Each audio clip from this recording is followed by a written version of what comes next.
नमस्ते दोस्तों। आज हम फिर एक बार आपको धर्म का ज्ञान सुनाएंगे। गौतम बुद्ध की कुछ ऐसी सच्ची घटनाएं जिसे सुनकर शायद आप भी धर्म की राह पकड़ लो। तो शुरू करते हैं। एक राजा ने अपने पुरुषार्थ से राज्य को समृद्ध बना दिया था। राज्य में रण बड़ी सुखी थी, क्योंकि वह प्रत्येक वर्ग के हितों को ध्यान में रखकर काम करता था। जब राजा वृद्ध हुआ तो उसे योग्य उत्तराधिकारी को चिंता सताने लगी, क्योंकि उसे लगता कि योग्य उत्तराधिकारी के बिना सुव्यवस्था अव्यवस्था में बदल जाएगी और प्रजा की परेशानी बढ़ जाएगी। हालांकि राजा का एक बेटा था, किंतु वह अत्यधिक आलसी और कर्महीन था। वह स्वयं को मालिक समझता और शेष सभी को अपना गुलाम। यह अहंकार उसके आचरण में सदैव झलकता था। राजा उसे सुधारने के उद्देश्य से बुद्ध के आश्रम में छोड़ आया। बुद्ध ने अगले ही दिन राजकुमार को आदेश दिया, वत्स, यहां से 5 कोस पर एक जंगल है। तुम वहां जाकर फूलों के कुछ पौधे ले आओ और उन्हें आश्रम के अहाते में लगा दो। यह सुनते ही राजकुमार को बड़ा क्रोध आया, क्योंकि उसने तो आदेश देना ही सीखा था। चूंकि उसके पिता ने बुद्ध को बात मानने को कहा था, इसलिए वह मन मारकर जंगल गया और फूलों के पौधे लाकर आश्रम में लगा दिए। राजकुमार ने उन्हें सींचा और जानवरों से बचाने के लिए उनकी रात दिन रखवाली की। कुछ महीनों में सारा आश्रम भांति भांति के सुंदर फूलों से खिल उठा। राजकुमार अपनी मेहनत का ऐसा फल देखकर बहुत प्रसन्न हुआ। बुद्ध ने उसे शाबाशी देते हुए समझाया, वत्स, याद रखो, जो सोता है उसका भाग्य भी सो जाता है, और जो चलता है उसका भाग्य निरंतर उसके साथ चलता है। अब राजकुमार कर्मठ बन चुका था। राजा को अपना योग्य उत्तराधिकारी मिल गया था। कर्म सफलता की कुंजी है, अतः सदैव कर्मरत रहना चाहिए। एक दिन एक शिक्षित युवक बुद्ध के पास आया। उसने बुद्ध को प्रणाम कर अपनी जिज्ञासा रखी, गुरुजी, आप ईश्वर की बात करते हैं। क्या आपने ईश्वर के दर्शन किए हैं, जो आप साधिकार इस विषय पर इतना कुछ कह पाते हैं? बुद्ध ने कुछ नहीं कहा और स्नेहपूर्वक उसके सिर पर हाथ फेर दिया। युवक ने समझा कि बुद्ध के पास मेरे प्रश्न का उत्तर नहीं है। फिर उन्होंने कहा, आओ हम कुछ देर यहाँ के बगीचे में घूमें। बगीचे में गुलाब और रजनीगंधा के सुगंधित फूल लगे थे। युवक बोला, गुरुजी, इन फूलों की सुगंध से सारा वातावरण महक रहा है। बुद्ध ने कहा, वत्स, तुम ठीक कहते हो, किंतु एक बात बताओ कि यह सुगंध तुम्हें दिखाई दे रही है? युवक बोला, जी नहीं, सुगंध तो अनुभव की जाती है। तब बुद्ध ने कहा, बस यही तुम्हारे प्रश्न का उत्तर है। तुम्हारे शरीर में जब कभी कहीं चोट लगती है तो दर्द होता है। क्या इस दर्द को तुम देख सकते हो? युवक बोला, नहीं, वह भी अनुभूत ही होता है। बुद्ध ने अंतिम रूप से युवक का समाधान करते हुए कहा, आत्मा और परमात्मा के साथ भी यही बात है। आत्मा को परमात्मा की अनुभूति के द्वारा उसका साक्षात्कार होता है, न कि स्थूल नेत्रों से। युवक अब पूर्णतः संतुष्ट था। बुद्ध का आभार मानते हुए वह चला गया। परमात्मा सदैव अनुभूति के स्तर पर ही घटता है, और यह घटना तब होती है जब मन पूर्णतः निर्लिप्त तथा संभव को प्राप्त हो चुका हो। महात्मा बुद्ध नदी के किनारे एकांत में अपनी कुटिया में रहते थे। उन्होंने कुटिया के चारों ओर हरे भरे वृक्ष लगा रखे थे, जिन पर सुबह शाम पक्षियों का कलरव गूंजता रहता था। प्रकृति का यह मधुर सान्निध्य महात्मा बुद्ध को सदैव आनंदित रखता था। पक्षी और पेड़ पौधे तो मानो उनका परिवार ही बन गए थे। एक दिन महात्मा बुद्ध प्रातःकालीन उठे ही थे कि द्वार पर उन्हें एक सेठ जी खड़े नजर आए। उन्हें चिंताग्रस्त देख महात्मा बुद्ध ने उनसे समस्या जाननी चाही। सेठ जी बोले, महाराज, मेरे पास विशाल संपदा है, भरा पूरा परिवार है और मुझे कोई रोग भी नहीं है। फिर भी मुझे नींद नहीं आती, रात भर करवटें ही बदलता रहता हूं। महात्मा बुद्ध ने आत्मीयता से सेठ जी के सिर पर हाथ फेरकर कहा, सेठ, तुम्हारे पास सब कुछ भले ही हो, किंतु वह नहीं है जो नींद के लिए आवश्यक है। सेठ ने पूछा, वह क्या है महाराज? महात्मा बोले, तुम चारों ओर चिंताओं से घिरे हो। धन संपत्ति की चिंता, व्यापार व्यवसाय की चिंता, परिवार की चिंता। स्मरण रखो कि चिंता चैन में शत्रुता है। सेठ ने इससे बचने का उपाय पूछा तो उन्होंने कहा, तुम प्रकृति से शिक्षा ग्रहण करो। पेड़ पौधे, फूल, पानी और प्रकाश के रूप में उसकी अनंत संपदा चारों ओर बिखरी हुई है, किंतु वह चिंता मुक्त है। अपनी इस दौलत को पूरी दुनिया पर दोनों हाथों से सत्य लुटाती रहती है। तुम यदि उससे प्रेरणा लेकर अपना जीवन भी उसके अनुरूप बना लोगे तो तुम्हें न केवल नींद आएगी बल्कि अतीव शांति महसूस होगी। सेठ ने महात्मा बुद्ध की बात का मर्म समझा और लोक कल्याण की राह पर चल पड़ा। धन और ज्ञान देने से बढ़ते ही हैं, इसलिए इनके संग्रह के साथ साथ इनके दान की वृत्ति भी रखनी चाहिए। एक गरीब किसान गौतम बुद्ध का बहुत बड़ा भक्त था। एक दिन वह बुद्ध के पास आया और अपने गांव आने का आग्रह किया। बुद्ध उसके गांव पहुंचे तो सारा गांव उन्हें देखने व सुनने के लिए उमड़ पड़ा, किंतु वह किसान नहीं आया। हुआ यह कि उसी दिन किसान के बैलों की जोड़ी कहीं खो गई। किसान इस दुविधा में रहा कि बुद्ध का प्रवचन सुने या अपने बैलों को खोजे। काफी सोचने के बाद उसने अपने बैलों को खोजने का निर्णय किया। घंटों भटकने के बाद बैल मिले। थकाहारा किसान घर आया और भोजन कर सो गया। अगले दिन वह अति संकोच से क्षमा प्रार्थी बन बुद्ध के पास पहुंचा तो वे बड़े स्नेह से बोले, मेरी दृष्टि में यह किसान मेरा सच्चा अनुयायी है। इसने उपदेश से अधिक महत्व कर्म को दिया। यदि यह कल बैलों को न ढूंढते हुए उपदेश सुनता तो मेरी बातें इसकी समझ में नहीं आती, क्योंकि मन बैलों में अटका रहता। इसने कर्म को महत्व देकर प्रशंसनीय काम किया। सार यह है कि हम जहां जिस भूमिका में हों उसका ईमानदारी से निर्वाह करें। यही सच्ची आध्यात्मिकता है, क्योंकि प्रत्येक धर्म कर्म को ही सर्वोपरि महत्व देता है। गौतम बुद्ध को उनके अनुयायी यदि स्नेह से कहीं बुलाते तो वे अवश्य जाते। फिर जब बुद्ध पहुंचते तो श्रोताओं की भारी भीड़ उमड़ पड़ती। बुद्ध के वचनों में जो अमृतत्व होता था उसका पान करना सभी को प्रीतिकर लगता था। उनके उपदेशों में ऐसा कुछ अवश्य होता था जिससे गंभीर समस्याएं सुलझ जाती और कुछ न कुछ सार्थक भी प्राप्त हो। सार यह है कि हम जहां जिस भूमिका में हो उसका ईमानदारी से निर्वाह करें। यही सच्ची आध्यात्मिकता है, क्योंकि प्रत्येक धर्म कर्म को ही सर्वोपरि महत्व देता है। गौतम बुद्ध के पास उनका प्रिय शिष्य पूर्ण पहुंचा। बुद्ध ध्यानावस्था में बैठे थे। पूर्ण के पहुंचने पर उन्होंने आंखें थोड़ी सी खोली और पूर्ण से आने का कारण पूछा तो उसने कहा, मैं धर्म प्रचार के लिए जाना चाहता हूं, आपकी आज्ञा चाहिए। बुद्ध मुस्कुराए और कहा कि पूर्ण, धर्म की राह बहुत मुश्किल है। तुम लोगों को अच्छी बातें बताने जाओगे और लोग तुम पर नाराज होंगे। हो सकता है कि अपशब्द भी कहे। इस पर पूर्ण ने कहा, कोई बात नहीं, मैं यह सोचकर उनकी बातों पर ध्यान नहीं दूंगा कि उन्होंने अपशब्द ही कहे, पिटाई तो नहीं की। बुद्ध बोले, हो सकता है कि कुछ लोग हाथ उठा दें। पूर्ण ने कहा, तब मैं यह सोचकर उन्हें क्षमा कर दूंगा कि उन्होंने मुझ पर शस्त्रों से प्रहार तो नहीं किया। बुद्ध फिर बोले, हे पूर्ण, हो सकता है कि कुछ लोग तुम पर शस्त्रों का भी उपयोग करें।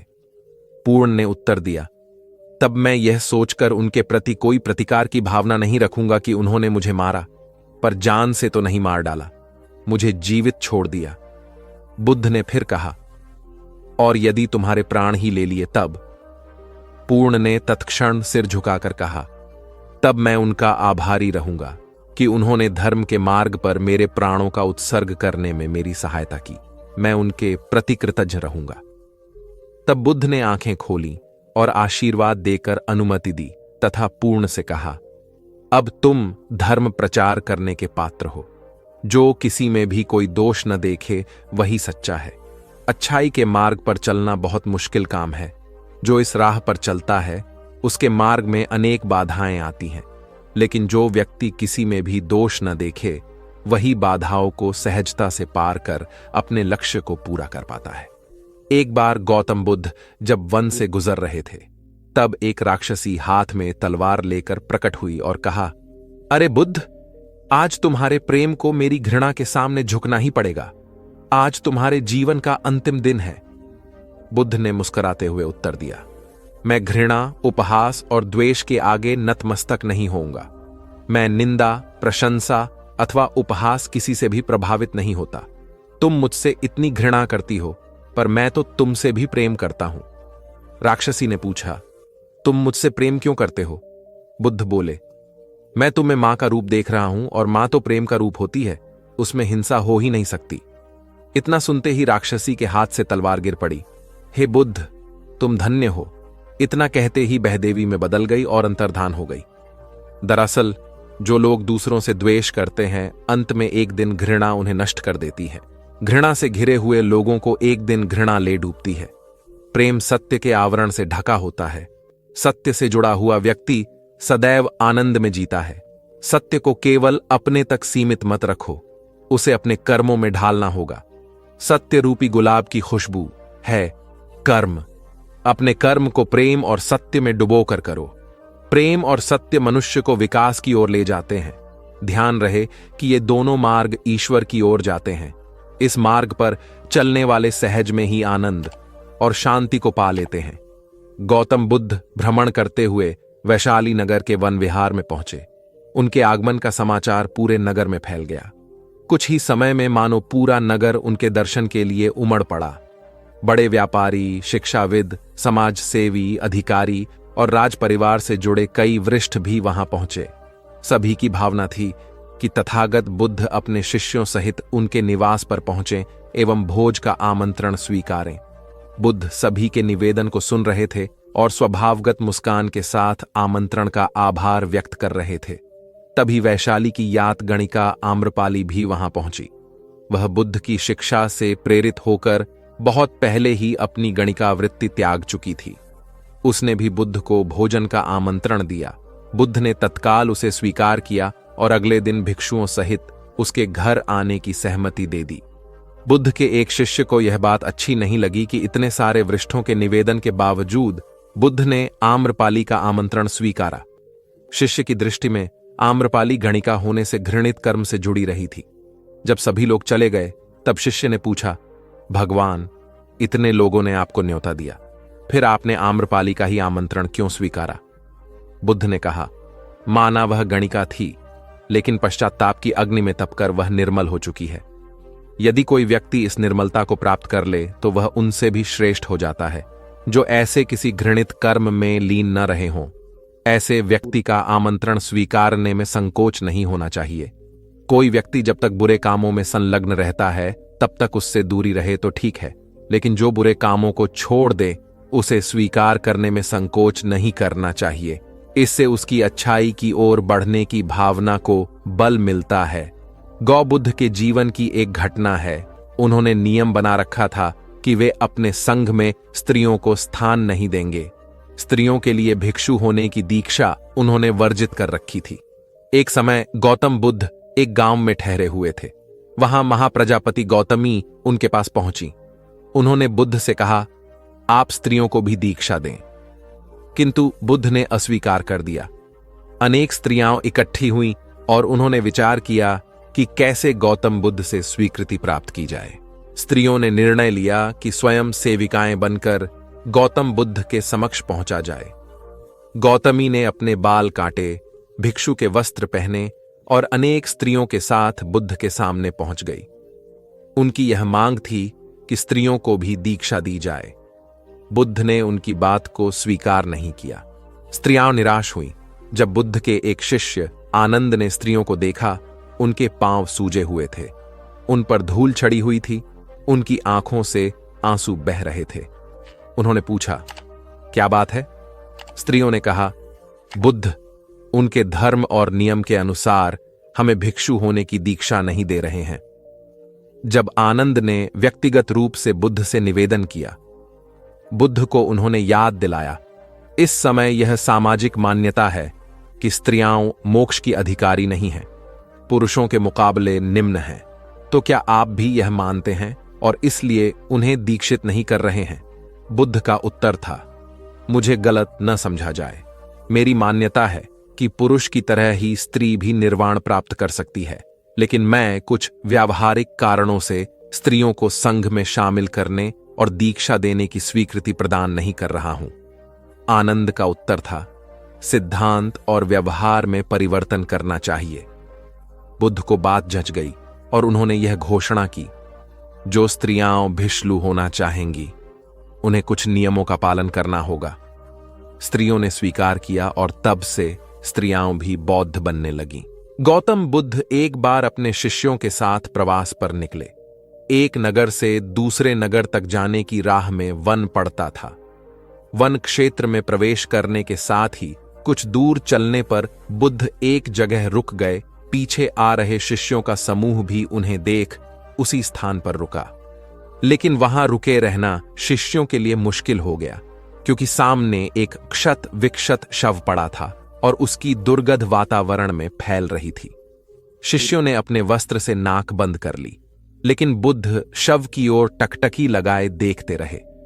एक शिष्य ने साहस कर विनम्रतापूर्वक गौतम बुद्ध से अनुरोध किया, भगवान, यहां से शीघ्र चलना ही उचित होगा। यहां शव पड़ा है और बहुत दुर्गंध आ रही है। बुद्ध मुस्कुराए और शिष्यों की ओर उन्मुख होते हुए बोले, बताइए, इस सब में सौंदर्य दिखाई देता है। शिष्यों ने कहा, भगवान, यह कैसा प्रश्न है? सौंदर्य और शव में? जीवन था तब तक सौंदर्य, अब तो सब समाप्त हो गया। बुद्ध ने शव की ओर इशारा करके बताया, देखो, जब कभी यह व्यक्ति जीवित रहा होगा, इसकी दंत पंक्तियां अद्वितीय रही होंगी। मृत्यु के बाद भी इसके दंत देखकर यही साबित होता है। वहां खड़े सभी शिष्यों ने दृष्टि डाली तो पाया बुद्ध सही कह रहे थे। तब शिष्यों को भान हुआ कि शव में भी अच्छाई हो सकती है। दरअसल सौंदर्य निर्जीव में भी नजर आ सकता है। केवल शर्त यह है कि दृष्टि बुद्ध के समान बुराई में भी अच्छाई देखने वाली होनी चाहिए। गुलाब की एक शाखा में फूल की तुलना में कांटे ही अधिक होते हैं, पर हम फूल चुनते हैं, कांटे नहीं। ठीक इसी तरह किसी में 100 बुराइयां नहीं, अच्छाई देखनी चाहिए। प्राचीन सियालकोट में एक बार बौद्धों का बहुत बड़ा भिक्षु संघ आया। इस संघ को एक ऐसे वेद पाठी ब्राह्मण के विषय में झांत हुआ जो इतना रूढ़िवादी था कि किसी अवैदिक पंडित की छाया भी स्वयं पर नहीं पड़ने देता था। उसे सुधारने का बीड़ा एक भिक्षु ने उठाया। अगले दिन वह अपना भिक्षा पात्र लेकर ब्राह्मण के घर पहुंच गया और पूछा, कुछ आहार पानी की सुविधा है? उसकी बात सुनकर घर के सभी लोग मौन रहे और उसकी ओर घृणा की दृष्टि से देखा। भिक्षु लौट आया। दूसरे दिन फिर गया और वही प्रश्न दोहराया। इस बार भी उसे चुप्पी और तिरस्कार का सामना करना पड़ा। वह पुनः लौट गया। एक दिन जब वह ब्राह्मण के घर पहुंचा तो ब्राह्मण वहां नहीं था। नित्य आने जाने से ब्राह्मणी का मन पसीज गया। वह बोली, मैं तो तुम्हें आहार पानी दे दूं, किंतु पंडित जी की नाराजगी के कारण विवश हूं। भिक्षु ने कहा, कोई बात नहीं बहन, मैं अपना काम करता हूं, तुम अपना काम करो। वापस लौटते हुए भिक्षु को ब्राह्मण मिल गया। उसने भिक्षु को खूब खरी खोटी सुनाई। तब भिक्षु ने कहा, इतने दिनों तक आपके घर से कुछ नहीं मिला, किंतु आज आपकी पत्नी ने नहीं दी है। अब किसी दिन हां भी मिल जाएगा। ब्राह्मण थोड़ा शांत हुआ और बोला, यह क्रम कब तक जारी रखोगे?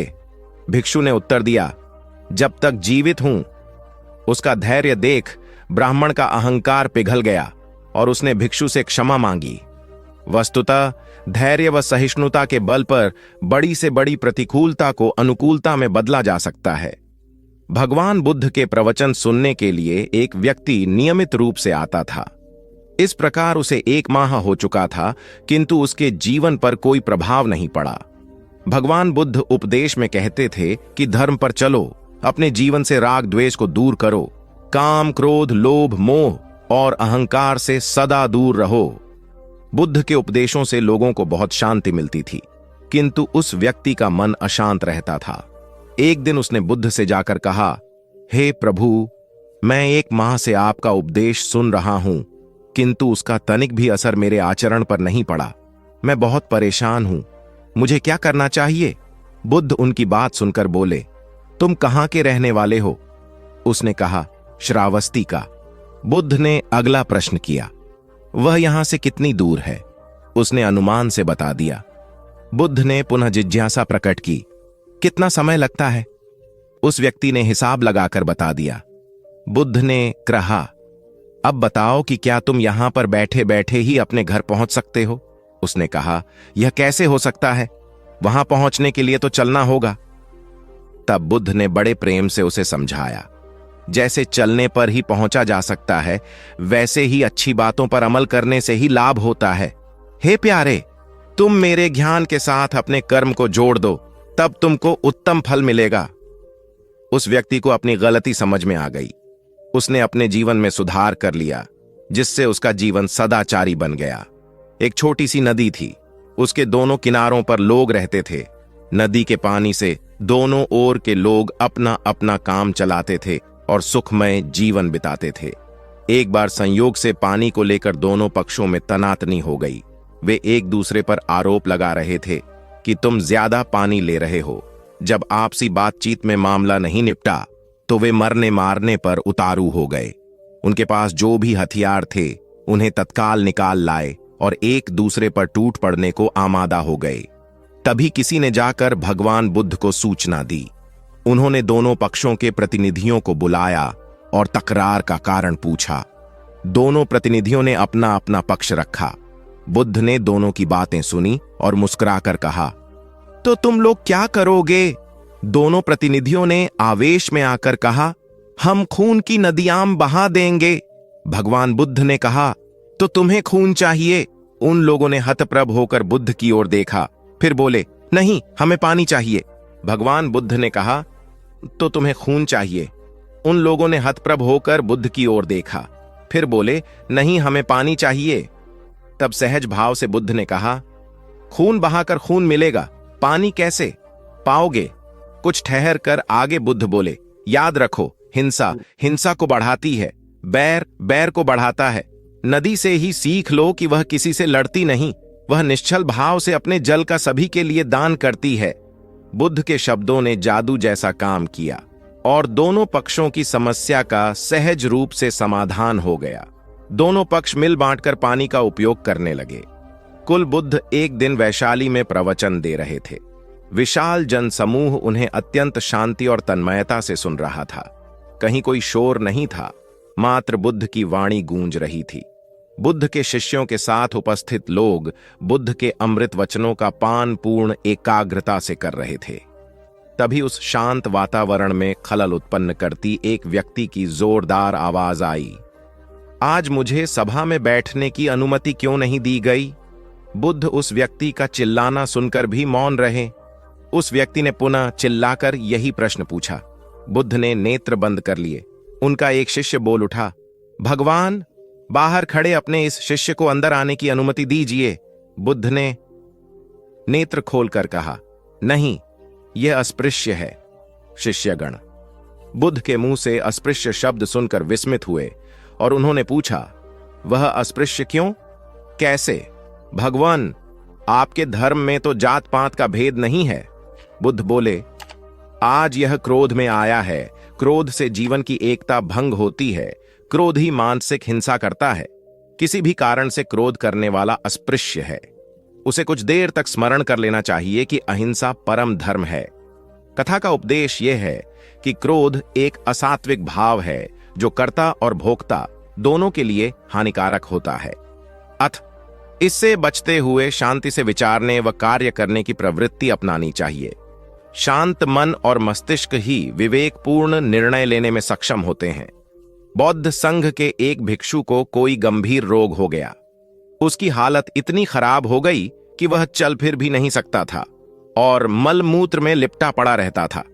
उसकी यह हालत देख उसके साथी भिक्षु भी उसके पास नहीं आते और घृणा से मुंह फेर कर आसपास से निकल जाते थे। कुछ दिनों बाद बुद्ध को यह बात पता चली तो वे तत्काल अपने प्रिय शिष्य आनंद के साथ उस भिक्षु के पास पहुंचे। उसकी दयनीय दशा से उन्हें घोर कष्ट हुआ। उन्होंने भिक्षु से पूछा, तुम्हें कौन सा रोग हुआ है? भिक्षु बोला, भगवान, मुझे पेट की बीमारी है। बुद्ध ने स्नेह से उसके सिर पर हाथ फेरते हुए प्रश्न किया, क्या तुम्हारी परिचर्या करने वाला कोई नहीं है? भिक्षु की ना सुनते ही बुद्ध ने आनंद से कहा, पानी लेकर आओ, हम लोग पहले इसका शरीर स्वच्छ करेंगे। आनंद पानी लेकर आए। फिर बुद्ध ने भिक्षु के शरीर पर पानी डाला और आनंद ने उसके मलमूत्र को साफ किया। अच्छी तरह धो पोंछकर बुद्ध ने भिक्षु के सिर को पकड़ा और आनंद ने पैरों को। इस प्रकार उसे उठाकर चारपाई पर लिटा दिया। फिर बुद्ध ने सारे भिक्षुओं को एकत्रित कर उन्हें समझाया, भिक्षुओं, तुम्हारे माता नहीं, पिता नहीं, भाई नहीं, बहन नहीं जो तुम्हारी सेवा करेंगे। यदि तुम परस्पर एक दूसरे की सेवा और देखभाल नहीं करोगे तो फिर कौन करेगा? याद रखो, जो रोगी की सेवा करता है वह ईश्वर की सेवा करता है। दीनहीन के प्रति करुणा व सेवा का भाव इस जगत को बुद्ध का सबसे बड़ा संदेश है, जो प्रत्येक देश काल परिस्थिति में प्रासंगिक है।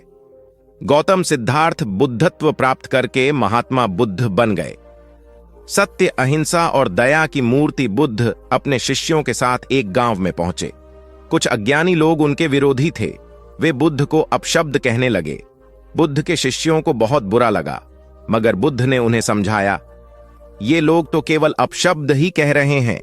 अगर ये पत्थर भी मार रहे होते तो भी मैं कहता कि मारने दो। मैं जानता हूं कि ये लोग कुछ कहना चाहते हैं, लेकिन क्रोध के मारे वह कह नहीं पा रहे हैं। 10 साल पहले यदि यही लोग मुझे गाली देते तो मैं इन्हें भी गाली देता, लेकिन अब तो लेन देन से मुक्ति मिल चुकी है। क्रोध से अपशब्द निकलते हैं। यहां तो क्रोध भवन कब का ढह चुका है। अपशब्द कहने वाले बड़ी मुश्किल में पड़ गए। तभी बुद्ध ने अपने शिष्यों से पूछा, इस गांव में कुछ लोग अपशब्द कह रहे हैं, इन्हें बताओ कि वहां के लोग फल और मिठाइयां लेकर आए थे। बुद्ध ने पूछा, फिर मैंने क्या किया था? शिष्यों ने बताया, आपने सारे फल और मिठाइयां यह कहकर वापस कर दी कि अब लेने वाला विदा हो चुका है, इन्हें वापस ले जाओ। आपने कहा था कि 10 साल पहले आते तो मैं सारे उपहार ले लेता। बुद्ध ने पूछा, फिर उन लोगों ने मिठाइयों का क्या किया होगा? शिष्यों ने बताया, गांव में बांट दी होगी। बुद्ध बोले, उन लोगों ने मिठाइयां गांव में बांट दी, लेकिन मैं उन लोगों से कहूंगा कि अपशब्द में न बांटें। बुद्ध फिर बोले, ये लोग अपशब्दों के थाल सजाकर लाए हैं, लेकिन ये गलत आदमी के पास आ गए हैं। ये मुझसे क्रोध नहीं करवा सकते। ठीक खूंटी की तरह जो किसी को नहीं टांगती, लोग उस पर वस्त्र टांग देते हैं। एक बार जैतवन के सभी ग्रामवासी भगवान बुद्ध के दर्शन करने और उपदेश सुनने के लिए एकत्र हुए। उस समय महाकश्यप, मौदगल्यायन, सारिपुत्र, चुंद और देवदत्त जैसे प्रबुद्ध जन बुद्ध के साथ धर्म विषय गंभीर चर्चा में तन्मय थे। ग्रामवासी थोड़ा ठिठक कर खड़े हो गए, क्योंकि इतने ज्ञानी जनों के बीच उन सभी को असहज सा महसूस हो रहा था। कुछ देर बाद बुद्ध की दृष्टि इन ग्रामवासियों पर पड़ी। उन्होंने तुरंत धर्म चर्चा रोक दी। प्रबुद्ध जन बुद्ध के इस व्यवहार पर चकित हो उठे और प्रश्नात्मक दृष्टि से उनको ओर देखा। बुद्ध अनाथ पिंडक नामक जिज्ञासु से बोले, भद्र, उठो, सामने ब्राह्मण मंडली खड़ी है, उन्हें आसन दो और आतिथ्य की सामग्री ले आओ। अनाथ पिंडक ने पीछे मुड़कर देखा तो उसे ब्राह्मण मंडली तो कहीं नहीं दिखी। मैले कुचैले या फटे वस्त्रों में खड़े ग्रामवासियों का झुंड दिखाई दिया। पिंडक ने शक्ति स्वर में कहा, देव, उन लोगों में एक भी ब्राह्मण नहीं है। ये सभी तो निम्न जाति के हैं, कई तो इनमें शूद्र हैं। बुद्ध गंभीर होकर बोले, पिंडक, जो व्यक्ति सदा श्रद्धावान है वह ब्राह्मण ही है।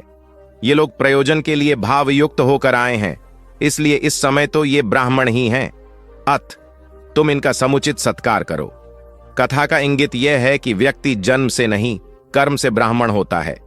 जो सद्गुणी हों और सत्कर्मी हों, वे शूद्र जाति में जन्मने के बावजूद ब्राह्मण हैं तथा उसी रूप में उनका आदर किया जाना चाहिए। यदि जीवन का संतुलन बिगड़ा और थकान आई तो समझ लीजिए कि बीमारी आई, और यदि वापस ऊर्जा अर्जित करने के लिए विश्राम किया जा रहा है तो ऐसी थकान वरदान भी साबित हो सकती है। इन दिनों जिस तरह की हमारी जीवन शैली है, इसमें असंतुलन बहुत अधिक है। सुबह उठने से लेकर रात को सोने तक शरीर की कुछ नियमित क्रियाएं हैं, आदमी उसे भूल गया है। गौतम बुद्ध बहुत काम करते पर कभी थकते नहीं थे। आज भी कई साधु संत उतना ही परिश्रम कर रहे हैं जितना एक कॉर्पोरेट जगत का सफल व्यक्ति करता है, और जब वे रात को सोते हैं तो पूरी बेफिक्री के साथ। बुद्ध से उनके शिष्यों ने एक बार पूछा था, आप थकते नहीं? बुद्ध का उत्तर था, जब मैं कुछ करता ही नहीं तो थकूंगा कैसे? बात सुनने में अजीब लगती है, लेकिन है बड़ी गहरी। अध्यात्म ने इसे साक्षी भाव कहा है। स्वयं को करते हुए देखना, यह वह स्थिति होती है जब तन सक्रिय और मन विश्राम की मुद्रा में होता है। आज ज्यादातर लोग असमय, अकारण थक जाते हैं, जिसका एक बड़ा कारण असंतुलित जीवन है। एक होता है थकान को महसूस करना और दूसरा है स्वाभाविक थकान, जिस समय आपकी रुचियों, इच्छाओं और मूल स्वभाव में धीमापन आने लगे, अकारण चिड़चिड़ाहट हो जाए, समझ लें कि यह थकान बीमारी है। इसलिए प्रतिदिन योग, प्राणायाम और ध्यान करें। ये क्रियाएं अपने आप में एक विश्राम हैं। करने वाला कोई और है, हम तो महज उसके हाथों की कठपुतली हैं। यह मनोभाव भी थकान को मिटाएगा। क्या दिक्कत है ऐसा सोच लेने में? महात्मा बुद्ध ज्ञान प्राप्ति के लिए घोर तप में लगे थे। उन्होंने शरीर को काफी कष्ट दिया, यात्राएं की, घने जंगलों में कठिन साधना की, पर आत्मज्ञान की प्राप्ति नहीं हुई। निराश हो बुद्ध सोचने लगे, मैंने अभी तक कुछ भी प्राप्त नहीं किया, अब आगे क्या कर पाऊंगा। निराशा, अविश्वास के इन नकारात्मक भावों ने उन्हें क्षुब्ध कर दिया। कुछ ही क्षणों के बाद उन्हें प्यास लगी। वे थोड़ी दूर स्थित एक झील तक पहुंचे। वहां उन्होंने एक दृश्य देखा कि एक नन्ही सी गिलहरी के 2 बच्चे झील में डूब गए। पहले तो वह गिलहरी जड़वत बैठी रही, फिर कुछ देर बाद उठकर झील के पास गई, अपना सारा शरीर झील के पानी में भिगोया और फिर बाहर आकर पानी झाड़ने लगी। ऐसा वह बार बार करने लगी। बुद्ध सोचने लगे कि इस गिलहरी का प्रयास कितना मूर्खतापूर्ण है। क्या कभी यह इस झील को सुखा सकेगी? किंतु गिलहरी का यह क्रम लगातार जारी था। बुद्ध को लगा मानो गिलहरी कह रही हो कि यह झील कभी खाली होगी या नहीं, यह मैं नहीं जानती, किंतु मैं अपना प्रयास नहीं छोड़ूंगी। अतः उस छोटी सी गिलहरी ने भगवान बुद्ध को अपने लक्ष्य मार्ग से विचलित होने से बचा लिया। वे सोचने लगे कि जब यह नन्ही गिलहरी अपने लघु सामर्थ्य से झील को सुखा देने के लिए दृढ़ संकल्पित है, तो मुझ में क्या कमी है? मैं तो इससे 1000 गुना अधिक क्षमता रखता हूं। यह सोचकर गौतम बुद्ध पुनः अपनी साधना में लग गए और एक दिन बोधिवृक्ष तले उन्हें ज्ञान का आलोक प्राप्त हुआ। यह कथा असफलता के बावजूद प्रयासों की निरंतरता पर बल देती है। यदि हम प्रयास करना न छोड़े तो एक न एक दिन लक्ष्य की प्राप्ति हो ही जाती है। बुद्ध अपने साधना काल में एक निर्जन स्थान पर ध्यान मग्न बैठे थे। इसी स्थान पर एक यक्ष का वास था। ये बात बुद्ध को झांत नहीं थी। वे तो वहां पहुंचे और शांत वातावरण देखकर ध्यान मग्न हो गए। उस समय यक्ष वहां पर नहीं था। रात होने पर जब वह आया तो उस स्थान पर एक अनजान व्यक्ति को देखकर आग बबूला हो गया। बड़े जोर से वह दहाड़ा, किंतु बुद्ध का ध्यान भंग नहीं हुआ। यक्ष ने उन्हें हाथी का रूप धारण कर डराना चाहा, किंतु बुद्ध यथावत ध्यान मग्न बैठे रहे। उसने बुद्ध को डराने के लिए क्रमशः शेर, चीता, बाघ आदि का रूप धारण किया, किंतु बुद्ध अविचलित ही बने रहे। अंत में उसने भयंकर विषधर का रूप धारण कर उनके पैर के अंगूठे को ढंस लिया, किंतु बुद्ध पर उसके विष का भी कोई असर नहीं हुआ। वे अब भी अप्रभावित रहे। विषधर उनके शरीर पर चढ़ गया और उनके गले से लिपटकर उन्हें जोरों से काट लिया, लेकिन इतने प्रयासों के बावजूद भी बुद्ध की साधना को भंग नहीं कर पाया। थक हार कर नीचे उतर आया और उनसे कुछ कदमों की दूरी पर लेटकर अपनी थकान उतारने लगा। ध्यान पूर्ण होने पर बुद्ध ने उसकी तरफ देखा और उसे बहुत स्नेह से दुलारा। उनका निश्चल प्रेम देखकर सर्प का विष अमृत बन गया और यक्ष ने श्रद्धापूर्वक बुद्ध को नमन किया। कहानी का सार यह है कि मन की कलुषता पर एकाग्रता, स्नेह और संभव से ही विजय प्राप्त की जा सकती है। बौद्ध भिक्षु बोधि धर्म भ्रमण करते हुए एक गांव में पहुंचे। लोग उनका बहुत आदर करते थे। बोधि धर्म व उनके शिष्यों का ग्रामीणों ने हार्दिक सत्कार किया और फिर उनके पवित्र वचनों को सुनने के लिए उनके आसपास एकत्रित हो गए। बोधि धर्म लोगों को धर्म और आचरण विषयक अच्छी बातें सरल भाषा में समझाने लगे। तभी वहां एक व्यक्ति आया और बोधि धर्म को अपशब्द कहने लगा। उपस्थित जनसमूह ने उसे रोकने का बहुत प्रयास किया, किंतु वह नहीं माना तथा अनवरत बोधि धर्म को बुरा भला कहता रहा। लोगों ने कहा कि महाराज, ये व्यक्ति कितना उद्दंड है, निरर्थक ही आपको अपशब्द कह रहा है। बोधि धर्म उस व्यक्ति के इस आचरण पर कदापि क्रोधित नहीं हुए और लोगों से बोले कि यह भविष्य में मेरा सबसे बड़ा भक्त बनने वाला है। लोगों ने पूछा कि कैसे? बोधि धर्म ने उत्तर दिया, कोई कुम्हार के यहां घड़ा लेने जाता है तो घड़े को बजाकर देखा जाता है कि वह फूटा हुआ तो नहीं है। जब 1-2 रुपए के घड़े को कोई इतनी परख कर सकता है तो भला जिसे गुरु मानना है उसे 10-20 गालियां दिए बगैर कैसे पहचानेगा? पहले वह परीक्षा लेगा कि गुरु में धैर्य, आक्रोश व समता भाव कितना है। यह जानने के बाद ही तो वह गुरु को स्वीकारेगा। इसलिए यह व्यक्ति मुझे निरर्थक ही अपशब्द नहीं कह रहा है। और आगे चलकर वास्तव में वह व्यक्ति बोधि धर्म का सबसे बड़ा भक्त बना। किसी को शिक्षा देने से पूर्व स्वयं का आचरण भी तदनुरूप होना चाहिए, तभी गुरु का महान पद मिलता है। वस्तुतः गुरु की गुरुता तभी स्वीकारी जाती है जबकि उसमें सदाचरण के सभी लक्षण मौजूद हों। महात्मा गौतम बुद्ध के श्रावस्ती में प्रवचन चल रहे थे।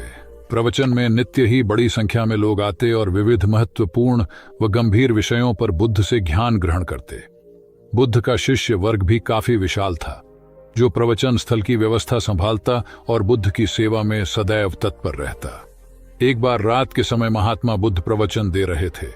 सदैव की भांति काफी लोग उनके प्रवचन सुन रहे थे।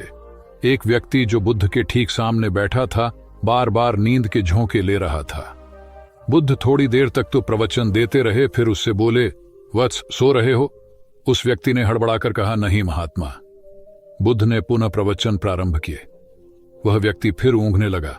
महात्मा ने फिर वही प्रश्न दोहराया और उसने फिर अचकचाकर नहीं महात्मा कहा। ऐसा लगभग 8-10 बार हो गया। कुछ देर बाद बुद्ध ने उससे पूछा, वत्स, जीवित हो? हर बार की तरह इस बार भी उसने कहा, नहीं महात्मा।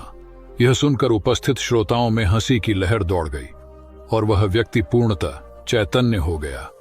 तब बुद्ध गंभीर होकर बोले, वत्स, निद्रा में तुम्हारे मुख से सही उत्तर मिल ही गया। जो निद्रा में है वह मृतक समान ही है। महात्मा बुद्ध का संकेत था कि गुरु से ज्ञान ग्रहण करते वक्त सजगता अत्यंत आवश्यक है। गाफिल रहने की स्थिति में ज्ञान की प्राप्ति पूर्ण नहीं होती और अधकचरा ज्ञान सदैव खतरनाक साबित होता है।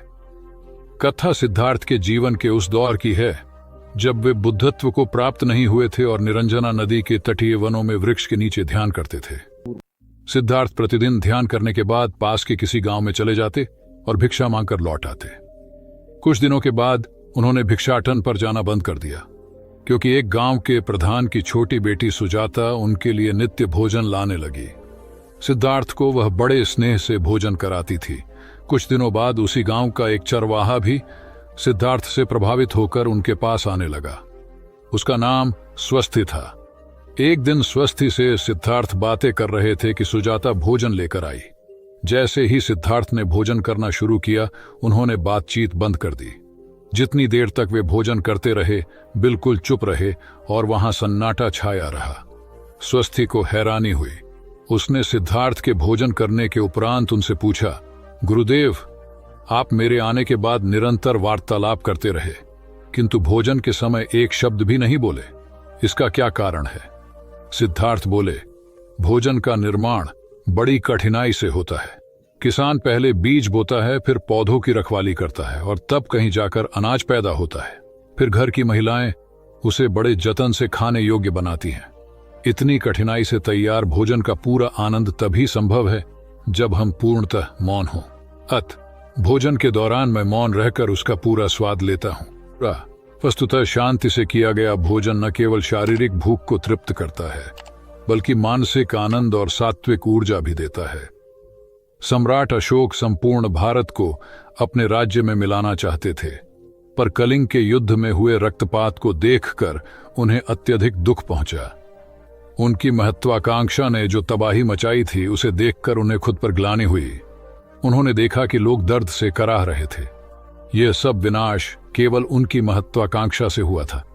यह सब देखकर अशोक के मन में विनाश का पथ छोड़कर नेकी के रास्ते पर चलने का विचार जगा। अशोक की राजधानी पाटलिपुत्र थी। पाटलिपुत्र अब पटना के रूप में जाना जाता है। पटना से गया भी अधिक दूर नहीं है, जहां बोधि वृक्ष के नीचे महात्मा बुद्ध को ज्ञान प्राप्त हुआ था। बुद्ध के अष्टप्रद मार्ग, शांति व दया के संदेश ने अशोक के दिलो दिमाग में इतनी उथल पुथल पैदा कर दिया कि उन्होंने उस मार्ग को अपनाने का फैसला किया। इस पथ पर चलने से उन्होंने इतिहास में अपनी अमिट छाप छोड़ी। अशोक ने अपने पुत्र को सिलोन, अब श्रीलंका, और अन्य कई लोगों को सुदूर क्षेत्रों में दूत बनाकर भेजा। एक निर्दयी महत्वाकांक्षा एक ऐसे पवित्र उद्देश्य में बदल चुकी थी जिसमें कुछ अच्छा कर गुजरने की, करुणा और प्रेम के संदेश को चारों ओर फैलाने की इच्छा थी। करुणा केवल दया भावना मात्र नहीं है, ये आपके अंदर दूसरों की मदद करने की तीव्र इच्छा पैदा करती है। इसी भावना ने बुद्ध को भगवान और अशोक को महान बनाया। तथागत बुद्ध उन दिनों मगध प्रवास पर थे। साथ में शिष्यों का बड़ा समूह भी था। प्रतिदिन बुद्ध के प्रवचन होते, जिनका लाभ लेने के लिए बड़ी संख्या में लोग आते। इन लोगों में साधारण जन के साथ विशिष्ट हस्तियां भी शामिल रहती थीं। हालांकि बुद्ध सभी के प्रति समान रूप से प्रेम व आत्मीयता का व्यवहार रखते थे।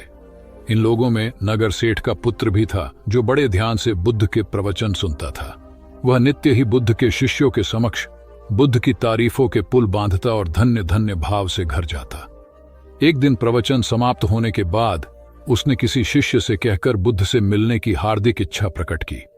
जब उसे बुद्ध के सामने ले जाया गया तो उसने उन्हें साष्टांग प्रणाम कर कहा, भगवान, आप जैसा तपस्वी और ज्ञानी व्यक्ति पहले न कभी हुआ था और न भविष्य में होगा। यह सुनते ही बुद्ध ने उसकी बात बीच में ही रोककर कहा, वत्स, क्या तुमने इतना अध्ययन कर लिया है कि अब तक कितने संत महापुरुष हुए हैं, और क्या भविष्य भी जान चुके हो कि आगे और कोई नहीं होगा? युवक लज्जित भाव से चुप खड़ा रहा, क्योंकि इस बात का उसके पास कोई जवाब नहीं था। बुद्ध ने अपनी बात समाप्त करते हुए उसे सीख दी, सदैव अपनी आंखें खुली रखो। जो जैसा है उसे वैसा ही महत्व दो, किसी से उसकी तुलना मत करो। कथा का सार यह है कि किसी भी क्षेत्र के अधिकारी विद्वान की स्वतंत्र रूप से प्रशंसा करना उचित है, किंतु सर्वश्रेष्ठ बताना अनुचित, क्योंकि श्रेष्ठता को व्यक्ति, समय व स्थान की सीमाओं में नहीं बांधा जा सकता। आनंद भगवान बुद्ध के प्रमुख व प्रिय शिष्य थे। उनके स्वभाव में उदारता, स्नेह व सहिष्णुता जैसे गुण शामिल थे। वे सभी के प्रति समान व्यवहार करते थे। उनकी दृष्टि में कोई छोटा या बड़ा नहीं था। एक बार आनंद कहीं जा रहे थे। रास्ते में उन्हें बड़े जोर की प्यास लगी। आसपास देखा तो निकट ही कुआं दिखाई दिया। वे वहां पहुंचे। कुएं से एक लड़की पानी भर रही थी। आनंद ने उसके पास जाकर कहा, बहन, मैं बड़ी दूर से आ रहा हूं, मुझे बहुत जोर से प्यास लगी है, कृपा कर पानी पिला दो। उनकी बात सुनते ही लड़की कांप उठी, क्योंकि वह अछूत जाति की थी। वह जानती थी कि किसी ऊंची जाति के व्यक्ति को पानी पिलाना उसके अधिकार क्षेत्र से बाहर है। वह निगाह नीची कर चुपचाप खड़ी रही।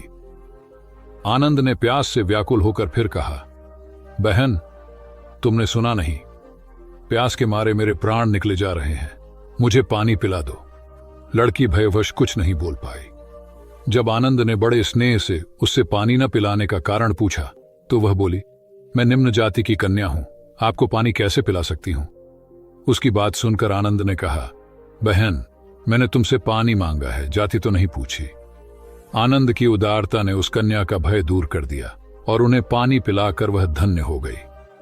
कथा का सार यह है कि ईश्वर की दृष्टि सम होने के कारण उसने सभी मनुष्यों को समान शरीर, बुद्धि और भावना से नवाजा है। अपने सृष्टिकर्ता के विरुद्ध जाकर मानव मानव में भेद करना सर्वथा अनुचित है। एक बार भगवान बुद्ध अपने शिष्यों के साथ पाटलिपुत्र पहुंचे। सभी लोग एक विहार में रुके। भोजन के बाद बुद्ध ने आनंद से अगले दिन से प्रवचन आरंभ करने को कहा। अगले दिन बुद्ध का प्रवचन सुनने बड़ी संख्या में लोग उपस्थित थे। बुद्ध प्रवचन देने के बाद लोगों से मिलते, उनकी समस्याएं सुनते और नेक सलाह देते। एक दिन प्रवचन के समय बुद्ध के शिष्य आनंद ने उनसे पूछा, भंते, आपके सामने हजारों लोग बैठे हैं, बताइए कि इनमें सबसे सुखी कौन है? बुद्ध ने एक विहंगम दृष्टि भीड़ पर डालते हुए कहा, वह देखो, सबसे पीछे एक दुबला पतला फटे वस्त्र पहने जो आदमी बैठा है, वह सर्वाधिक सुखी है। आनंद सहमत नहीं हुआ।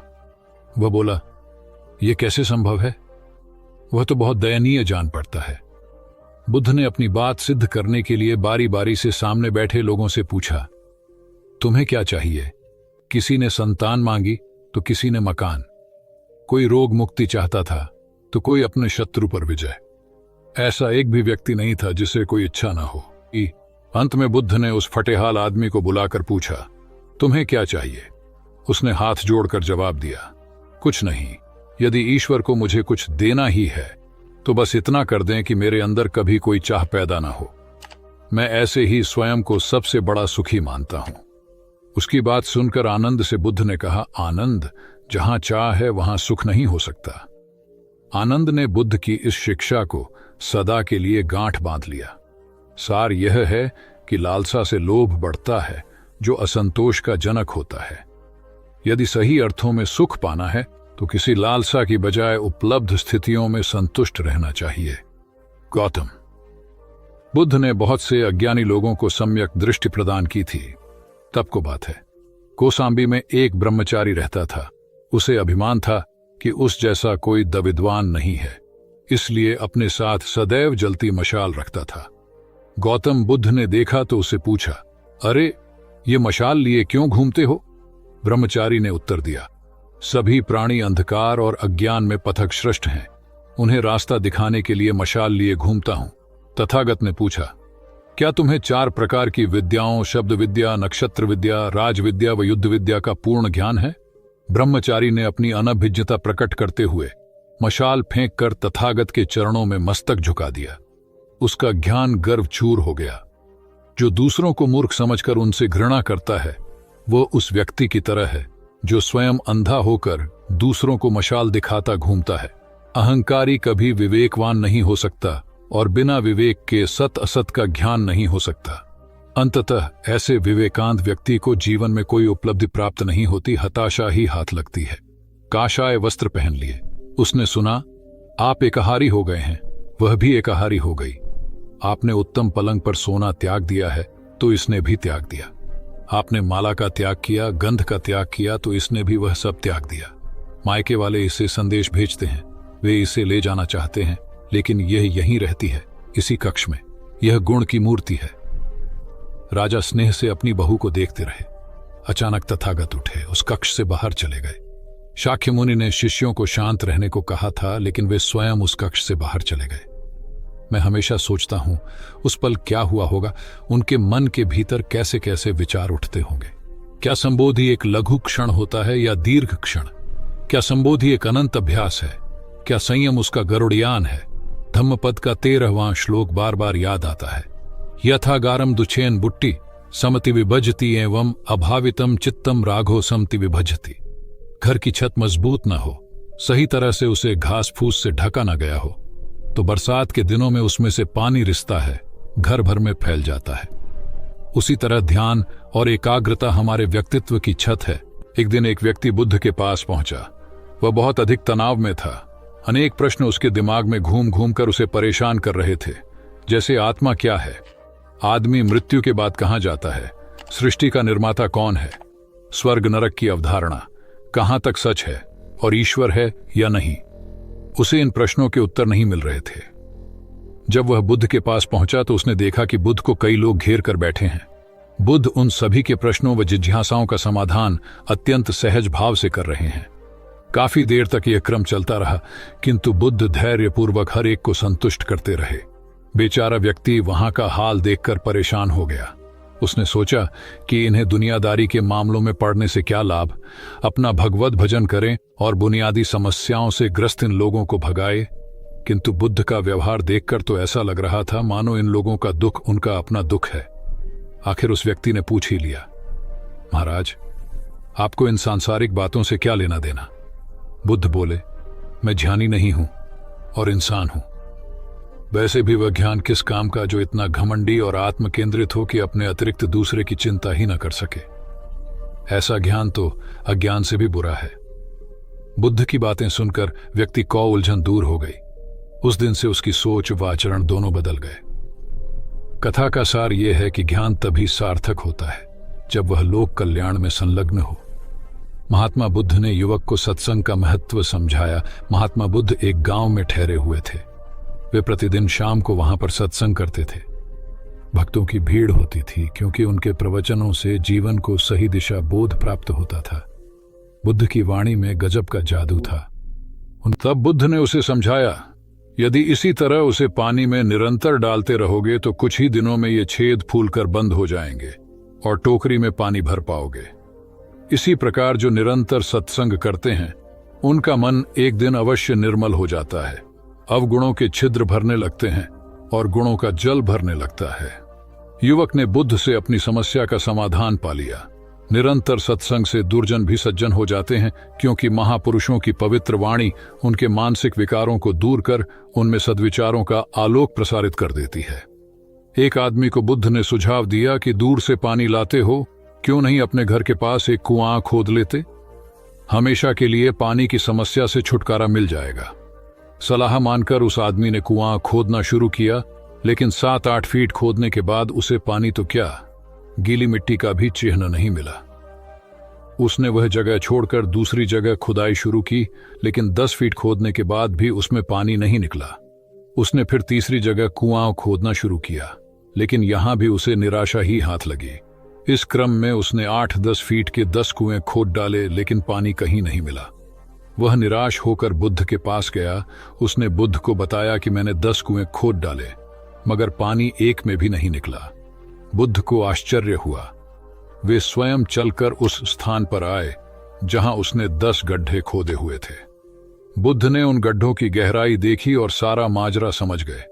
फिर वे बोले, 10 कुएं खोदने की बजाय एक कुएं में ही तुम अपना सारा परिश्रम लगाते तो पानी कब का मिल गया होता। तुम सब गड्ढों को बंद कर दो, केवल एक को गहरा करते जाओ, पानी निकल आएगा। उसने बुद्ध को बात मानकर ऐसा ही किया। परिणाम स्वरूप कुआं पूर्ण होते ही पानी निकल आया। सबने भगवान बुद्ध की जय जयकार की। धन्ना सेठ के पास 7 पुश्तों के पालन पोषण जितना धन था। उसका व्यापार चारों तरफ फैला हुआ था, किंतु फिर भी उसका मन अशांत रहता था। कभी धन की सुरक्षा की चिंता, तो कभी व्यापारिक प्रतिस्पर्धा में आगे निकलने का तनाव। चिंता और तनाव के कारण वह अस्वस्थ रहने लगा। उसके मित्र ने उसकी गिरती दशा देखी तो उसे बुद्ध के पास जाने की सलाह दी। सेठ बुद्ध के पास पहुंचा और अपनी समस्या बताई।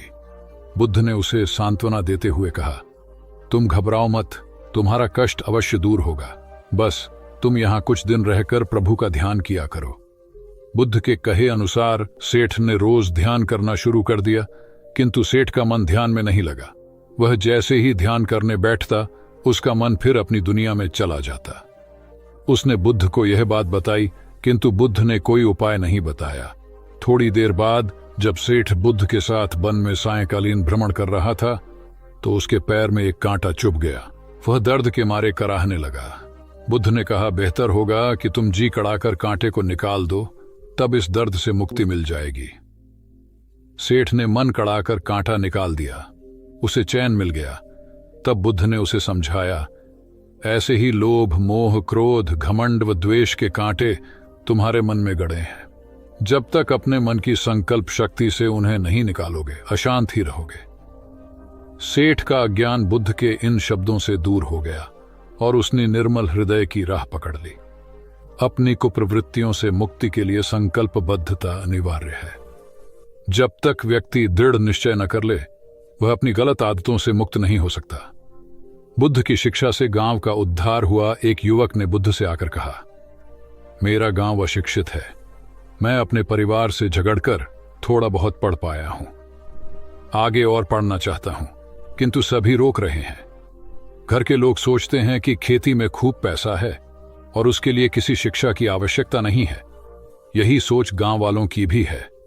कृपया आप मेरे गांव चलकर वहां शिक्षा का प्रसार करवाइए। बुद्ध युवक की बात मानकर गांव आ गए। धर्मभीरू ग्रामीणों ने बुद्ध का सत्कार किया और रोज उनके प्रवचन सुनने आने लगे। बुद्ध जब भी शिक्षा का महत्व बताते, ग्रामीण विरोधी मत रखते। एक दिन एक महिला अपने 5 साल के बच्चे के लिए पूछने लगी कि उसे किस उम्र से शिक्षा दिलवाए। तब बुद्ध ने समझाया कि तुम्हें तो 5 वर्ष पूर्व उसकी शिक्षा शुरू कर देनी थी। उसे क्या खाना है, क्या नहीं, कैसे क्या बोलना है आदि बातें शुरू से सिखाओगी, तभी तो वह अपना उचित ख्याल रख सकेगा। बुद्ध की यह बात महिला सहित सभी ग्रामीणों को समझ में आ गई। उन्होंने अपने बच्चों को विद्यालय भेजना शुरू किया। यह समय वर्षा का था। युवक ने लोगों को जल संग्रहण की तकनीक बताई। अधिकांश ने उपहास किया, किंतु युवक अपना काम करता रहा। बुद्ध का सहयोग प्राप्त था, इसलिए किसी ने उसका खुलकर विरोध नहीं किया। जब गर्मी में भीषण जल संकट के कारण फसलें सूखने लगीं, तो युवक ने कुएं खुदवाए, जिनमें जल संग्रहण की तकनीक के कारण खूब पानी निकला। ग्रामीण अब शिक्षा का महत्व समझ चुके थे। धीरे धीरे संपूर्ण गांव शिक्षित हो गया। ज्ञान हर उम्र में अर्जित किया जा सकता है। यही ज्ञान हमें जीवन में आने वाली समस्याओं के समाधान की राह सुझाता है। एक गांव में 2 भाई रहते थे जो अपनी शैतानियों के लिए कुख्यात थे। उन्हें दूसरों को परेशान करने में बड़ा आनंद आता था। वे हर समय किसी न किसी को परेशान करने में लगे रहते थे। गांव के लोगों के साथ साथ उनके माता पिता भी उनकी ऐसी हरकतों के कारण बहुत दुखी थे। जब गांव का कोई व्यक्ति उनके माता पिता के पास उनकी शिकायत लेकर आता, तो वे दोनों को बहुत समझाते, किंतु दोनों भाइयों के कानों पर जूं तक नहीं रेंगती। एक दिन उनकी मां गांव में आए हुए महात्मा बुद्ध के पास गई और अपने बच्चों में किसी भी तरह ईश्वर का भय भर देने का आग्रह किया ताकि वे लोग शैतानी से बाज आए। महात्मा बुद्ध ने मां से दोनों को एक एक करके उनके पास भेजने को कहा। मां ने अपने पहले लड़के को महात्मा बुद्ध के पास भेजा। वह जाकर महात्मा बुद्ध के पास बैठ गया। महात्मा बुद्ध ने उससे पूछा, ईश्वर कहाँ है? लड़के की कुछ समझ में नहीं आया और उसने कोई उत्तर नहीं दिया। तब महात्मा बुद्ध ने दोबारा यही सवाल कड़क कर पूछा तो डर के मारे लड़का वहां से तेजी से भागा और भागते हुए अपने भाई के पास जा पहुंचा तथा बोला, भाई, तुम्हें पता है ईश्वर खो गया है और सब लोग इसके लिए हमें ही जिम्मेदार समझ रहे हैं। छोटा भाई भी इतना बड़ा आरोप सुनकर डर गया और उस दिन से दोनों ने शैतानी करना छोड़ दिया। कथा का सार यह है कि जब सीधे मार्ग से सुधार की राह न मिले तो टेढ़े मार्ग का सहारा लेना ही सर्वथा उचित है। सेठ ने बुद्ध से जाना सच्चा संपन्न होना। एक सेठ निसंतान था। अपार संपत्ति का मालिक होने के बावजूद सेठ का लोभ बरकरार था। संतान न होने का दुख उसे बहुत था और इस कारण वह न जाने कितने फकीर, बाबा और पंडितों के दर पर माथा टेक चुका था, किंतु नतीजा शून्य रहा।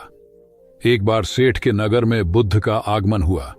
सेठ ने उनकी बहुत ख्याति सुनी तो अगले ही दिन उनसे मिलने पहुंचा। बुद्ध को अपनी निसंतानता के विषय में बताया तो उन्होंने सेठ के सिर पर हाथ रखकर हार्दिक आशीर्वाद दिया।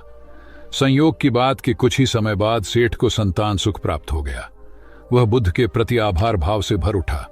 सोचने लगा कि बुद्ध के प्रति उपकार कैसे जताए। विचार करने के उपरांत उसने एक बक्से में बेशकीमती हीरे जवाहरात रखे और बुद्ध के पास पहुंचा। बुद्ध को प्रणाम निवेदित कर सेठ बोला, महाराज, आपकी कृपा से मुझे संतान का मुख देखने को मिला। मैं आपके लिए कुछ करना चाहता हूं, सो यह तुच्छ भेंट लाया हूं। बुद्ध ने हीरे जवाहरात देखते ही अस्वीकार कर दिए। उन्होंने कहा, मेरे लिए धन व्यर्थ है, इसे तुम ही रखो। जब सेठ अधिक आग्रही हुआ तो बुद्ध बोले, मैं निर्धनों से दान नहीं लेता। आश्चर्यचकित सेठ ने कहा, पर मैं तो निर्धन नहीं हूं, अपार धन संपत्ति मेरे पास है। मेरी तिजोरियां सोने चांदी गहनों व जवाहरातों से भरी हुई हैं। रात दिन परिश्रम कर मैं इस संपत्ति को दिन दूनी रात चौगुनी कर रहा हूं, फिर मैं निर्धन कैसे हूं? तब बुद्ध ने समझाया, इसका आशय यह है कि तुम अपनी वर्तमान संपत्ति से तृप्त नहीं हो, और अतृप्त व्यक्ति निर्धन ही तो होता है, क्योंकि सच्चा संपन्न तो वह है जो तृप्त हो। बुद्ध की बातों ने सेठ की आंखें खोल दी। संतोष सबसे बड़ा धन और संतोष ही सर्वाधिक धनी होता है, क्योंकि इच्छाओं का अंत निर्लिप्तता की परम सुखमय अवस्था को लाता है। एक बार गौतम बुद्ध से अभय राजकुमार ने प्रश्न किया कि क्या श्रमण गौतम कभी कठोर वचन कहते हैं। उसने सोच रखा था कि नहीं कहने पर वह बताएगा कि एक बार उन्होंने देवदत्त को नरकगामी कहा था, और यदि हां कहे तो उसने पूछा, जा सकता है कि जब आप कठोर शब्दों का प्रयोग करने से स्वयं को रोक नहीं पाते, तब दूसरों को ऐसा उपदेश कैसे देते हैं? बुद्ध ने अभय के प्रश्न का आशय जान लिया। उन्होंने कहा, इसका उत्तर न तो हां में दिया जा सकता है और न नहीं में। अभय की गोद में उस समय एक छोटा बालक था। उसकी ओर इशारा करते हुए बुद्ध ने पूछा, राजकुमार, यदि दाई के अनजाने में यह बालक अपने मुख में कांट का टुकड़ा डाल ले, तब तुम क्या करोगे? मैं उसे निकालने का प्रयास करूंगा। यदि वह आसानी से न निकल सकता हो तो बाएं हाथ से उसका सिर पकड़कर दाहिने हाथ की उंगली को टेढ़ा करके उसे निकालूंगा। यदि खून निकलने लगे तो भी मेरा यही प्रयास रहेगा कि वह कांट का टुकड़ा किसी न किसी तरह बाहर निकल आए। ऐसा क्यों? इसलिए कि भंते, इसके प्रति मेरे मन में अनुकंपा है। राजकुमार, ठीक इसी तरह तथागत जिस वचन के बारे में जानते हैं कि यह मिथ्या या अनर्थकारी है और उससे दूसरों के हृदय को ठेस पहुंचती है, तब उसका वे कभी उच्चारण नहीं करते। पर इसी तरह जो वचन उन्हें सत्य और हितकारी प्रतीत होते हैं तथा दूसरों को प्रिय लगते हैं, उनका वे सदैव उच्चारण करते हैं। इसका कारण यही है कि तथागत के मन में सभी प्राणियों के प्रति अनुकंपा है। भगवान बुद्ध देव और मनुष्यों के शास्ता थे, परंतु सबसे पहले वह मनुष्य थे। मनुष्य बढ़कर देवता बनता है, यह प्राचीन मान्यता थी। आज भी हम मनुष्यत्व के ऊपर देवत्व की बात करते हैं, परंतु बुद्ध ने इस क्रम को पलट दिया। उन्होंने कहा, यह जो मनुष्यता है वही देवताओं का सुगति प्राप्त करना कहलाती है। देवता जब सुगति प्राप्त करता है तब वह मनुष्य बनता है। देवताओं में विलास है, राग, द्वेष, ईर्ष्या और मोह भी वहां है। निर्वाण की साधना वहां नहीं हो सकती। इसके लिए देवताओं को मनुष्य बनना पड़ता है। मनुष्यों में ही देव पुरुष का आविर्भाव होता है, जिनको देवता नमस्कार करते हैं। मानवता धर्म का उपदेश देने वाले बुद्ध स्वयं मानवता के जीते जागते रूप थे। यहाँ उनके जीवन से संबंधित कुछ प्रसंग दिए जाते हैं, जिनसे उनके व्यक्तित्व में बैठी हुई गहरी मानवता का दर्शन होता है। भगवान का परिनिर्वाण होने वाला है। रात का पिछला पहर है। भिक्षु उनकी शैया को घेरे बैठे हैं। बुद्ध उन्हें उपदेश दे रहे हैं। कह रहे हैं, भिक्षुओं, बुद्ध धर्म और संघ के विषय में कुछ शंका हो तो पूछ लो। पीछे मलाल मत करना कि भगवान हमारे सामने थे पर हम उनसे कुछ पूछ न सके। कोई शिष्य नहीं बोलता। भगवान 3 बार कहते हैं, पर कोई भिक्षु कुछ पूछने को नहीं उठता। भगवान को शंका होती है कि कहीं वे उनके गौरव का विचार करके पूछने में संकोच तो नहीं कर रहे। इसलिए वह कहते हैं, शायद भिक्षुओं, तुम मेरे गौरव के कारण नहीं पूछ रहे। जैसे मित्र मित्र से पूछता है, वैसे तुम मुझसे पूछो। बुद्ध अपने शिष्यों की समान भूमिका पर आ जाते हैं। उनकी यह विनम्रता मनुष्य धर्म की आदर भूमि है। बुद्ध ने अपने को भिक्षुओं का कल्याण मित्र कहा है, जो उनकी मानवीय सहृदयता और विनम्रता को सूचित करता है। एक दूसरा दृश्य भी उसी समय का है। चंद कर्मार पुत्र के यहाँ बुद्ध ने अंतिम भोजन किया था। उसके बाद ही उन्हें खून गिरने की कड़ी बीमारी हो गई थी, जो उनके शरीरांत का कारण बनी। बुद्ध को उसके हृदय का बड़ा ध्यान था। भक्त उपासक को यह अफसोस हो सकता था कि उसका भोजन करके ही भगवान का शरीर छूट गया। इसलिए आखिरी सांस लेने से पहले उन्होंने आनंद को आदेश दिया, आनंद, चंद कर्मार पुत्र की इस चिंता को दूर करना और कहना, आयुष्मान तूने बद्धा लाभ कमाया कि मेरे भोजन को करके तथागत परिनिर्वाण को प्राप्त हुए। जिसके हृदय में अगाध करुणा थी, वह ऐसा क्यों न कहता। उसने अपने पति के द्वारा बुद्ध के चरणों में प्रणाम अर्पित करवाया। भगवान ने उसे आशीर्वाद देते हुए कहा, कोलिय पुत्री सुप्रवास, सुखी हो जाए, चंगी हो जाए। सुखी और चंगी होकर बिना किसी कष्ट के वह पुत्र प्रसव करे। ब्राह्मणों के साथ भी उनकी पूरी सहानुभूति थी, जैसे कि विश्व के सभी प्राणियों के साथ उनकी पूरी सहानुभूति थी। बावरी नामक ब्राह्मण के एक शिष्य ने जब अपने गुरु की ओर से भगवान के चरणों में प्रणाम निवेदन किया तो भगवान ने आशीर्वाद देते हुए कहा, शिष्यों सहित बावरी ब्राह्मण सुखी हो। माणवक, तुम भी सुखी हो, चिरजीवी हो। बुद्ध के पास छोटा बड़ा जो भी जाता था, वह उससे कहते थे, आओ, तुम्हारा स्वागत है। भगवान अपनी अंतिम यात्रा में पावा और कुशीनारा के बीच जा रहे थे। रास्ते में उन्हें पुक्कुस मल्लपुत्र नामक व्यापारी मिला।